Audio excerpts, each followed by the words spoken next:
Welcome to your law school. আমরা discuss করব একজন টিচার কি স্টুডেন্টকে প্রহার করতে পারে। Let's start the topic. শাসন করা কি অপরাধ?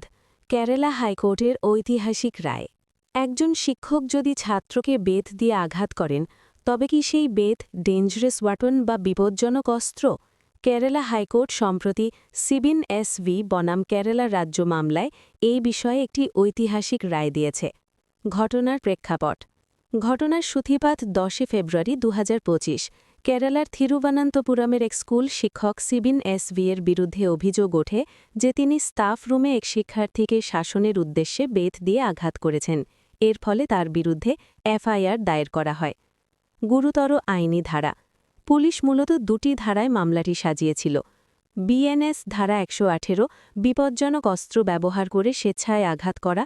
জে অ্যাক্ট ধারা 75, শিশুদের প্রতি নিষ্ঠুরতা।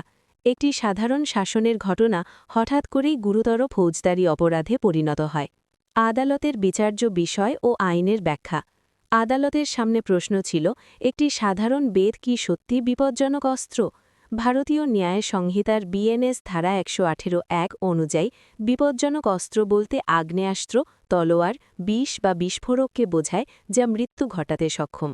হাইকোর্টের রায় ও ব্যবহারের ধরন। বিচারপতি সি প্রদীপ কুমার স্পষ্ট জানান, একটি বেত স্বভাবগতভাবে বিপজ্জনক অস্ত্র নয়।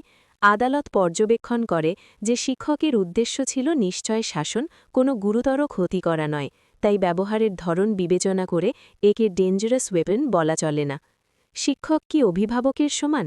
আইনের ভাষায় একে বলা হয় ইন লোকো প্যারেন্টেস, অর্থাৎ স্কুলের ভেতর শিক্ষক অভিভাবকের স্থানাভিষিক্ত।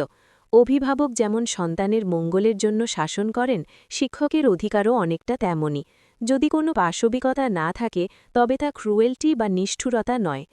চূড়ান্ত রায়।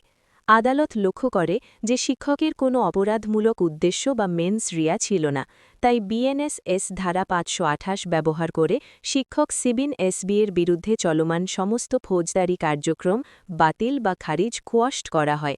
3টি শিক্ষা ও সতর্কবার্তা। এই রায় থেকে আমরা 3টি বিষয় শিখি। সব লাঠি বিপজ্জনক অস্ত্র নয়, বিচার হবে ব্যবহারের ওপর। শিক্ষক শাসন করতে পারেন, তবে তা অভিভাবক সুলভ হতে হবে। শাসনের নামে নিষ্ঠুরতা অবশ্যই দণ্ডনীয় অপরাধ।